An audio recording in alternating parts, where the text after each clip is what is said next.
Hi everyone, this is Anam. Welcome to PhD jobs and admission. So आज के इस lecture में हम डीयू यूनिवर्सिटी यानी दिल्ली यूनिवर्सिटी के पीएचडी एंट्रेंस एग्जामिनेशन के लिए मोस्ट इंपॉर्टेंट रिसर्च मेथोडोलॉजी के एमसीक्यूज देखने जा रहे हैं। बहुत ही इंपॉर्टेंट सेशन होने वाला है।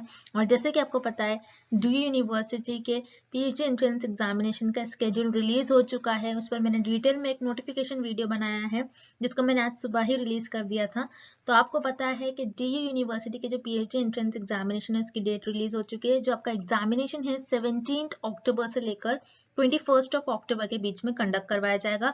3 शिफ्ट्स में 3 स्लॉट्स में आपका एग्जामिनेशन कंडक्ट करवाया जाएगा। ठीक है, तो जिसमें आपका पेपर 1 जो है ये रिसर्च मेथोडोलॉजी होता है। तो जैसे कि आप स्क्रीन पर देख सकते हो, रिसर्च मेथोडोलॉजी पर हम आपको कंप्लीट कोर्स प्रोवाइड कर रहे हैं, जिसमें video lectures, notes, mock test और रिवीजन पीडीएफ आपको देखने मिलेगा। तो ये सारा जो कंटेंट है आपको 2 लैंग्वेजेस में हम प्रोवाइड करते हैं, Hindi as well as in English. तो आपको बायलिंगुअल लैंग्वेज में हमारा एक कोर्स देखने मिलता है। देन उसके बाद मैं आपको बता दूं, 100% गारंटी है। यहाँ पर हम हमारे कोर्स की 100% आपको पासिंग गारंटी देते हैं। यानी हम आपको इतना प्रिपेयर करवा देते हैं कि आप एटलीस्ट पासिंग मार्क्स तक मार्क्स स्कोर कर सको। तो याद रखिएगा, सब कुछ हम आपको यहाँ पर प्रोवाइड कर रहे हैं विद अ मिनिमम प्राइस। तो आपको ज्यादा से ज्यादा जल्द से जल्द आपको प्रिपरेशंस को स्टार्ट करना है। उसके लिए आपको कोर्स को परचेस करना होगा, जिसमें यहाँ पर आप देख सकते हो स्क्रीन पर जो हमारा नंबर नजर आ रहा है, इस नंबर पर आपको व्हाट्सएप के थ्रू ही हमें कॉन्टैक्ट करना है, या फिर आप हमारे ऐप के थ्रू भी स्टडी मटेरियल को एक्सेस कर सकते हो, जिसके लिए लिंक मैंने आपके साथ नीचे comment section as well as description box में भी शेयर कर रखा है। और आपके जो एंट्रेंस एग्जामिनेशन का स्केड्यूल रिलीज हो चुका है एनटीए की तरफ से, सो वो डिटेल वीडियो जो है, डिटेल वीडियो के भी लिंक मैंने आपके साथ डिस्क्रिप्शन बॉक्स में शेयर कर रखी है, जिससे कि आप खुद भी उस वीडियो को एक बार देख सको। So that's it and let's begin with the today's session. तो एक बार ये एमसीक्यू स्टार्ट करने से पहले मैं आपको अच्छे तरीके से हमारे कंटेंट जो हम आपको प्रोवाइड करते हैं, जो स्टडी मटेरियल हम आपको प्रोवाइड करते हैं, उसके बारे में एक बार मैं आपको फटाक से बता दूं कि हमारे इस कोर्स में हम आपको video lectures, mock test, notes provide करते हैं और 1500 प्लस एमसीक्यूज, रिविजन पीडीएफ। ये सारा जो कंटेंट आप देख रहे हो स्क्रीन पर, ये आपको एक ही जगह मिलेगा। कई स्टूडेंट्स क्या करते हैं, इंटरनेट से स्टडी मटेरियल रिफर करते हैं। सो इंटरनेट पे जो लैंग्वेज यूज करी जाती है, बहुत डिफिकल्ट लैंग्वेज यूज करी जाती है, जिससे कि आपको समझ नहीं आता है क्या लिखा हुआ है, किस तरीके से ये जो कंटेंट है आपको किस तरीके से रीड करना है, कितना कंटेंट आपको फॉलो करना है। क्योंकि हम हमारे कोर्स में आपको बताते हैं आपको कितना स्टडी मटेरियल यूज करना है। बहुत ज्यादा भी नहीं आपको पढ़ना है, बहुत कम भी नहीं, आप जितना सफिशिएंट है आपके स्टडी के लिए उतना आपको पढ़ना है। सो हमारे कोर्स में हम आपको गाइड करते रहते हैं कि किस तरीके से आपको किस टॉपिक पर ज्यादा फोकस रहना है, कहाँ से ज्यादा क्वेश्चंस आपको पूछे जा सकते हैं। ये सारी चीजें हमारे कोर्स में हम आपको बताते हैं। सो हमारे ये जो कोर्स है, हम आपको गारंटी के साथ कहते हैं कि हमारे इसी कोर्स से आपको एग्जाम में 30 से 35 क्वेश्चन डायरेक्टली पूछे जाएंगे। तो जल्द से जल्द आपको कोर्स को परचेस करना है। परचेस करने के लिए स्क्रीन पर ये जो नंबर नजर आ रहा है, इस पर व्हाट्सएप के थ्रू हमें कॉन्टैक्ट करना है। याद रखिएगा, नॉर्मल कॉल इस नंबर पर नहीं लगेगा और आप हमारे इस ऐप के थ्रू भी स्टडी मटेरियल को एक्सेस कर सकते हो। सो ऐप को एक्सेस करने के लिंक मैंने आपके साथ डिस्क्रिप्शन बॉक्स में प्रोवाइड कर रखी है। So that's it and let's begin with the MCQs. First question, which among the following is not a type of probability sampling. इस क्वेश्चन में हमें फाइंड आउट करना है कि हमें किस ऑप्शन में प्रोबेबिलिटी सैम्पलिंग का टाइप गिवन नहीं है। अब रिसर्च में 2 टाइप की सैम्पलिंग होती है, एक होती है प्रोबेबिलिटी सैम्पलिंग एंड सेकेंड होती है नॉन प्रोबेबिलिटी सैम्पलिंग। अब प्रोबेबिलिटी सैम्पलिंग क्या होती है, जिसमें रिसर्चर पॉपुलेशन में से मेंबर्स को रैंडमली सिलेक्ट करते हैं। और नॉन प्रोबेबिलिटी सैम्पलिंग क्या होती है, जिसमें रिसर्चर पॉपुलेशन में से मेंबर्स को रैंडमली सिलेक्ट नहीं करते, बल्कि उनकी कन्वीनियंस, उनके जजमेंट के बेसिस पर पॉपुलेशन में से मेंबर्स को रैंडमली सिलेक्ट करते हैं। और जिसकी वजह से नॉन प्रोबेबिलिटी सैम्पलिंग में हर एक मेंबर्स के सिलेक्ट होने का चांस नहीं होता है, और प्रोबेबिलिटी सैम्पलिंग में हर एक मेंबर के सिलेक्ट होने का चांस इक्वल हो जाता है। आपको ये याद रखना है, this is very important point. अब इस क्वेश्चन में हमें पूछ रहा है कि कौन सा ऑप्शन में हमें प्रोबेबिलिटी सैम्पलिंग का टाइप गिवन नहीं है। सो प्रोबेबिलिटी सैम्पलिंग के टाइप क्या क्या होते हैं। फर्स्ट होता है सिस्टमैटिक सैम्पलिंग, जिसमें रिसर्चर पॉपुलेशन में से, जो कि पॉपुलेशन होमोजीनियस पॉपुलेशन होती है, उसमें से मेंबर्स को रैंडमली सिलेक्ट कर लेते हैं। सो वो होती है आपकी सिस्टमैटिक सैम्पलिंग। तो सिस्टमैटिक सैम्पलिंग आपकी प्रोबेबिलिटी सैम्पलिंग का टाइप होती है, बट इस क्वेश्चन में पूछ रहा है कि प्रोबेबिलिटी सैम्पलिंग का टाइप हमें किस ऑप्शन में गिवन नहीं है। दैट्स व्हाई पर आपका ऑप्शन ए इनकरेक्ट हो जाएगा। Then option B stratified sampling. Stratified sampling भी, ये भी प्रोबेबिलिटी सैम्पलिंग का टाइप होती है, जिसमें आपके पास जो पॉपुलेशन होती है वो हेट्रोजीनियस होती है, हेट्रोजीनियस पॉपुलेशन को आप होमोजीनियस ग्रुप्स में कन्वर्ट कर लेते हो, देन उस पर होमोजीनियस ग्रुप्स में कन्वर्ट करने के बाद आप उस ग्रुप से आपके सैंपल्स को सिलेक्ट कर लेते हो। देन स्ट्रैटिफाइड सैम्पलिंग, ये तो आपकी प्रोबेबिलिटी सैम्पलिंग का टाइप हो गई, दैट्स व्हाई पर आपका ऑप्शन बी भी इनकरेक्ट हो गया।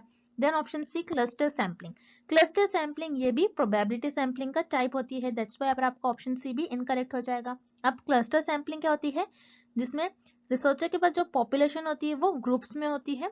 सो रिसर्चर जो ग्रुप्स होता है रिसर्चर के पास वो होमोजीनियस होता है, लेकिन स्ट्रैटिफाइड सैम्पलिंग में हेट्रोजीनियस होता है और क्लस्टर सैम्पलिंग में होमोजीनियस होता है। होमोजीनियस ग्रुप को रिसर्चर अगेन ग्रुप्स में डिवाइड कर लेते हैं और उस ग्रुप को एज इट इज सिलेक्ट कर लेते हैं और वो उनका सैंपल बन जाती है। सो क्लस्टर सैम्पलिंग ये भी प्रोबेबिलिटी सैम्पलिंग का टाइप होती है, इसलिए यहाँ पर आपको ऑप्शन सी इनकरेक्ट हो जाएगा। Then option D quota sampling, quota sampling ये आपकी नॉन प्रोबेबिलिटी सैम्पलिंग टाइप का मेथड होती है, जिसमें रिसर्चर पॉपुलेशन में से मेंबर्स को अपने कन्वीनियंस और जजमेंट के बेसिस पर सिलेक्ट करते हैं, दैट्स व्हाई आपका ऑप्शन डी करेक्ट हो जाएगा। अब कोटा सैम्पलिंग क्या होती है, जैसे इस फिगर में आपको देखना है, यहाँ पर रिसर्चर की पॉपुलेशन है, पॉपुलेशन में सारे लोग हैं, मेल है फीमेल्स है, बट रिसर्चर को यहाँ पर स्टडी करना है मेल्स पर, मेल ऐसे जिनकी एज अबव 40 है। सो रिसर्चर क्या करेंगे, यहाँ पर अपनी कन्वीनियंस के अपने जजमेंट के बेसिस पर रिसर्चर को लगेगा कि मुझे इस पर्सन से डेटा मिल सकता है, मुझे इस पर्सन से डेटा मिल सकता है, मुझे इस पर्सन से डेटा मिल सकता है, तो मैं अपने पॉपुलेशन में से इन मेंबर्स को सिलेक्ट कर लूंगा और वो रिसर्चर का सैंपल बन जाएंगे और इस पर रिसर्चर इन लोगों पर रिसर्चर स्टडी परफॉर्म करेंगे। तो ये होता है आपकी कोटा सैम्पलिंग।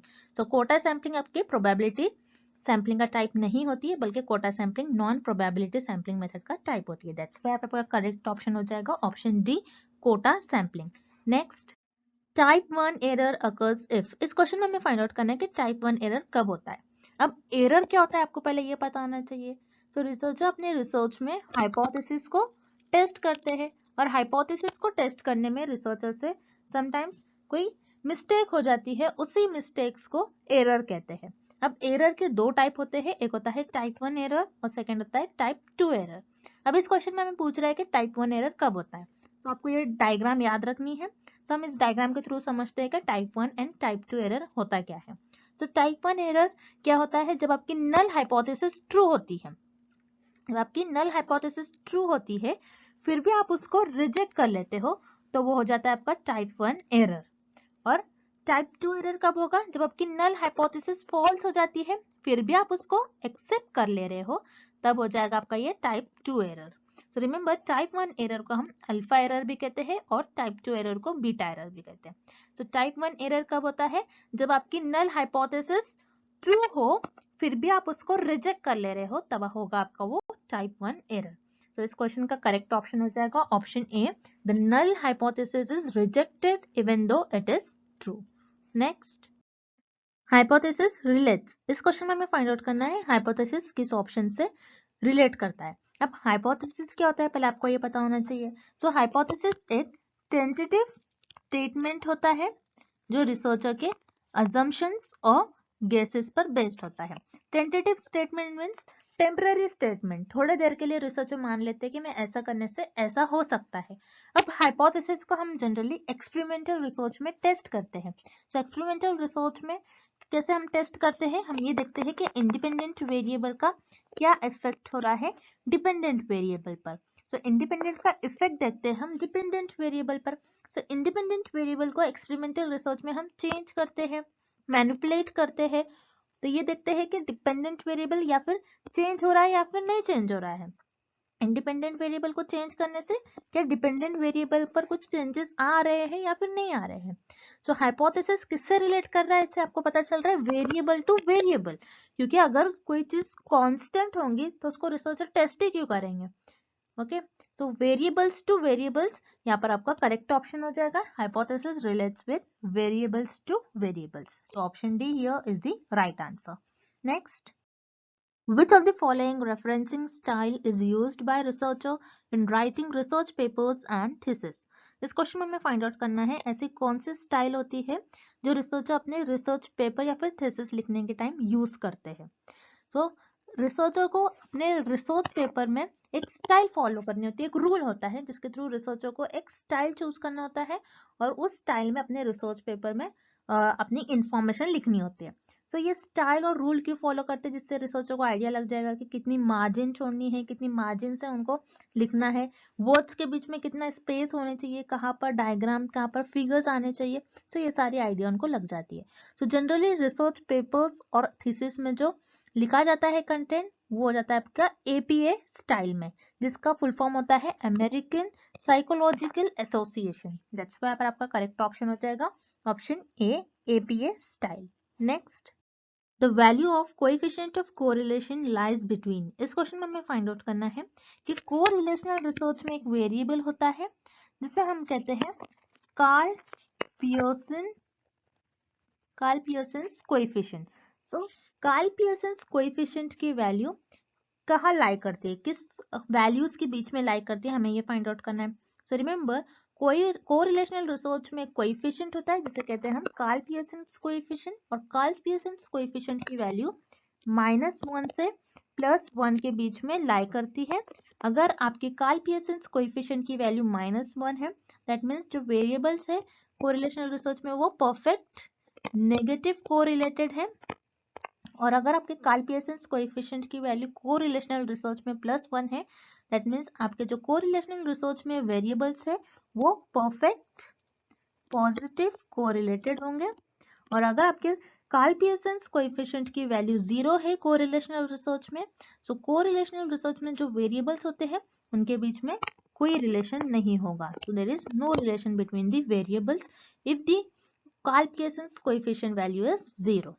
तो आपको याद रखना है तो कोरिलेशनल रिसर्च में एक कोएफिशिएंट होता है जिसे हम कहते हैं कार्ल पियर्सन्स कोएफिशिएंट, और कार्ल पियर्सन्स कोएफिशिएंट की वैल्यू अगर -1 है, दैट मीन्स आपके जो वेरिएबल्स है वो परफेक्ट नेगेटिव कोरिलेटेड है।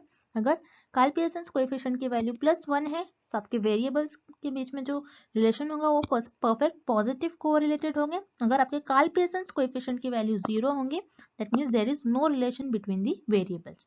सो यहाँ पर आपका करेक्ट ऑप्शन हो जाएगा ऑप्शन सी, बिकॉज जो कोरिलेशनल रिसर्च में कोएफिशिएंट होता है उसकी वैल्यू -1 से +1 के बीच में लाई करती है। दैट्स व्हाई आपका ऑप्शन सी करेक्ट हो जाएगा। Next, dash refers to inferring about the whole population based on the observation made on a small part। इस क्वेश्चन में हमें फाइंड आउट करना है ऐसा कौन सा इन्फेरेंस होगा जिसमें आप पॉपुलेशन के एक स्मॉल पार्ट को ऑब्जर्व कर रहे हो और उस पूरी पॉपुलेशन को रिप्रेजेंट कर रहे हो। सो वो कौन सा इन्फेरेंस होगा, हमें ये फाइंड आउट करना है। सो रिमेंबर, इन्फेरेंस के दो टाइप होते हैं, एक होता है आपका इंडक्टिव इन्फेरेंस एंड सेकेंड होता है डिडक्टिव इन्फेरेंस। इंडक्टिव इन्फेरेंस क्या होता है, आप आपके कुछ ऑब्जर्वेशंस पर बेस्ड उस पर्टिकुलर टॉपिक को और उस पर्टिकुलर पॉपुलेशन को रिप्रेजेंट करते हो। तो ऐसे ही आपने, जैसे हमें क्वेश्चन में भी ऐसा ही गिवन है कि एक स्मॉल पार्ट है, पॉपुलेशन के एक स्मॉल पार्ट को आपने ऑब्जर्व किया एंड देन उसके बारे में आपने डिस्क्राइब किया, मतलब आपने आपके ऑब्जर्वेशंस के बेसिस पर एक जनरल थ्योरी दी। तो ये आपका आ जाएगा इंडक्टिव इन्फेरेंस में। अब डिडक्टिव इन्फेरेंस क्या होता है, आपके पास डेटा ऑलरेडी प्रेजेंट होगा, आपके पास थ्योरी ऑलरेडी प्रेजेंट होगी एंड देन उस पर बेस्ड आपको कुछ कंक्लूजन्स फाइंड आउट करना होता है। तो वो हो जाएगा आपका deductive inference. So for this question, इस क्वेश्चन में हमें ये फाइंड आउट करना है कि आपने पॉपुलेशन के स्मॉल पॉट को ऑब्जर्व किया एंड आपके ऑब्जर्वेशन पर बेस्ड आपने उस पॉपुलेशन के बारे में कुछ डिस्क्राइब किया, उस पॉपुलेशन के बारे में कुछ इंफॉर्मेशन दी जो कि आपकी थियोरी थी। सो वो आपकी हो जाएगी इंडक्टिव इन्फेरेंस। दैट्स व्हाई आपका करेक्ट ऑप्शन हो जाएगा option B, inductive inference. Next, could be used to test population mean when population standard deviation is known though sample size is small। इस क्वेश्चन में हमें फाइंड आउट करना है ऐसा कौन सा टेस्ट हम यूज करेंगे अगर हमें पॉपुलेशन का स्टैंडर्ड डिविएशन नोन है और उस पॉपुलेशन की साइज जो है वो स्मॉल है, और सॉरी उस सैंपल की जो साइज है वो स्मॉल है। सो उस टाइम पर आप कौन सा टेस्ट यूज करेंगे, हमें ये फाइंड आउट करना है। सो रिमेंबर, हाइपोथेसिस टेस्टिंग के कुछ टाइप्स होते हैं जिसमें आपको यहाँ पर कुछ टेस्ट गिवन है, T test, G test and F test. तो टी टेस्ट और जी टेस्ट आप पॉपुलेशन के मीन को कंपेयर करने के लिए, पॉपुलेशन के मीन और सैंपल के मीन को कंपेयर करने के लिए यूज करते हैं। दैट्स व्हाई यहाँ पर आपका दो ही ऑप्शन में से एक ऑप्शन करेक्ट होगा जो कि है ऑप्शन ए और ऑप्शन बी, टी और जी टेस्ट में से कोई भी एक टेस्ट करेक्ट होगा। अब इस क्वेश्चन में हमें पूछ रहा है कि आपका जो सैंपल साइज है वो स्मॉल है और आपका जो स्टैंडर्ड डिविएशन है वो नोन है। सो इस केस में आप कौन सा टेस्ट यूज करोगे? तो इस टेबल के थ्रू हम देखते हैं। अब यहाँ पर आपका जो सैंपल का साइज है वो स्मॉल है। सो इस सैंपल का साइज ग्रेटर देन 30 है। सो यहाँ पर हमको ग्रेटर देन 30 नहीं गिवन है, स्मॉल है। सो हम इस साइड पर मूव करेंगे। सो यहाँ पर पॉपुलेशन वेरिएंस, जिसके हम कहते हैं स्टैंडर्ड डेविएशन भी, अगर आपका स्टैंडर्ड डेविएशन नोन है तो आप कौन सा टेस्ट यूज करोगे? जी टेस्ट। अगर आपको स्टैंडर्ड डेविएशन जो है वो अननोन होता तो आप उस केस में टी टेस्ट यूज करते हो। बस इस केस में हमें क्या गिवन है कि आपका जो सैंपल साइज है वो स्मॉल है, मतलब 30 से कम है। आपका सैंपल साइज 30 से कम है और आपका जो स्टैंडर्ड डेविएशन है वो आपको नोन है। सो उस केस में आप जी टेस्ट का यूज करोगे। दैट्स व्हाई आपका करेक्ट ऑप्शन हो जाएगा option B, G test. Next, which one of the following is an example of sampling error? इस क्वेश्चन में हमें फाइंड आउट करना है कि सैम्पलिंग एरर का एग्जाम्पल हमें किस ऑप्शन में गिवन है। अब सैम्पलिंग के दो टाइप होते हैं, एक होता है सैम्पलिंग एरर और नेक्स्ट होता है नॉन सैम्पलिंग एरर। अब सैम्पलिंग एरर क्या होता है? जिसमें जो आपका जो सैंपल है वो पूरी पॉपुलेशन को, आपका जो सैंपल है वो पूरी पॉपुलेशन को रिप्रेजेंट नहीं करता है, वो होता है आपका सैम्पलिंग एरर। और नॉन सैम्पलिंग एरर क्या होता है? जो रिसर्चर से सर्विस के थ्रू होती है, डेटा कलेक्ट करने के टाइम पर होती है, या फिर सैंपल्स लेते टाइम पर रिसर्चर से कोई मिस्टेक्स हो जाती है। जब रिसर्चर सैंपल कलेक्ट करते हैं उस टाइम पर रिसर्चर से मिस्टेक हो जाती है तो वो हो जाएगा आपका नॉन सैम्पलिंग एरर। अब इस क्वेश्चन में हमें फाइंड आउट करना है कि सैम्पलिंग एरर का एग्जांपल हमें किस ऑप्शन में गिवन है। सो वन बाय वन हम ऑप्शंस देखते हैं। Option A, error at the time of coding and tabulation. तो एरर ऐसे टाइम पर जब कोडिंग और टैबुलेशन, मतलब रिसर्चर को इंफॉर्मेशन मिल गई रिस्पोंडेंट से और रिसर्चर अपने टेबल फॉर्म में और रिसर्चर उस इंफॉर्मेशन को फिल कर रहा है, तो उस टाइम पर रिसर्चर से मिस्टेक्स हो रही है, तो ये एरर आपका नॉन सैम्पलिंग एरर में आएगा। दैट्स व्हाई अगर आपका ऑप्शन है इनकरेक्ट हो जाएगा, बिकॉज ये सैम्पलिंग एरर का एग्जांपल नहीं है, ये नॉन सैम्पलिंग एरर का एग्जांपल है। Then option B, wrong information given by respondent. So respondent ने रिसर्चर को रॉन्ग इन्फॉर्मेशन दे दी, तो ये सर्विस के थ्रू हो जाएगा। रिसर्चर सर्विस के थ्रू डेटा कलेक्ट कर रहे हैं और रिस्पोंडेंट्स ने रिसर्चर को रॉन्ग इन्फॉर्मेशन दे दी, तो ये भी आपका नॉन सैम्पलिंग एरर का एग्जांपल होगा। दैट्स व्हाई आपका ऑप्शन बी भी इनकरेक्ट हो जाएगा। Then option C, sampling frame error. Sampling frame error क्या होता है? पहले तो सैम्पलिंग एरर आपको पता होना चाहिए। सैम्पलिंग फ्रेम क्या होता है? क्या, रिसर्चर अपने रिसर्च में एक लिस्ट बनाते हैं और उस लिस्ट में पॉपुलेशन के जो मेंबर्स होते हैं उनके सारी इंफॉर्मेशन प्रेजेंट होती है और इस लिस्ट का यूज करते हुए रिसर्चर सैंपल सेलेक्ट करते हैं। तो रिसर्चर जब सैम्पलिंग फ्रेम बनाते हैं, जब लिस्ट बनाते हैं पॉपुलेशन की, उस टाइम पर रिसर्चर से कुछ मिस्टेक हो जाएगी, कुछ रॉन्ग इन्फॉर्मेशन रिसर्चर फिल कर लेंगे लिस्ट में, तो ये एरर, ये भी नॉन सैम्पलिंग एरर का होगा क्योंकि ये रिसर्चर से हो रही है। दैट्स व्हाई आपका ऑप्शन सी भी इनकरेक्ट हो जाएगा। Then option D, sample not being representative of population. ऐसे सैंपल जो पॉपुलेशन को रिप्रेजेंट नहीं कर रही है, सो ये आपके आएंगी सैम्पलिंग एरर में। सो ये ऑप्शन डी आपका सैम्पलिंग एरर का एग्जांपल हो जाएगा। दैट्स व्हाई आपका करेक्ट ऑप्शन हो जाएगा option D, sampling not being representative of population. Because sampling error ही ये होता है कि आपका जो सैंपल है वो पूरी पॉपुलेशन को रिप्रेजेंट नहीं कर रहा है। दैट्स व्हाई आपका करेक्ट ऑप्शन हो जाएगा option D. Next, tool by Microsoft used in data management and analysis. इस क्वेश्चन में हमें फाइंड आउट करना है ऐसा कौन सा टूल होता है माइक्रोसॉफ्ट का जिसमें हम डेटा को मैनेज कर सकते हैं और एनालाइज करते हैं। तो वो टूल होता है आपका एक्सेल। एक्सेल में आप डेटा को मैनेज करते हो, डेटा को एनालाइज करते हो। तो यहाँ पर आपका एक्सेल जो है वो माइक्रोसॉफ्ट का एक सॉफ्टवेयर है।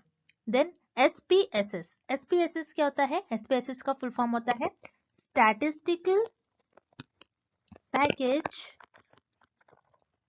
For social science.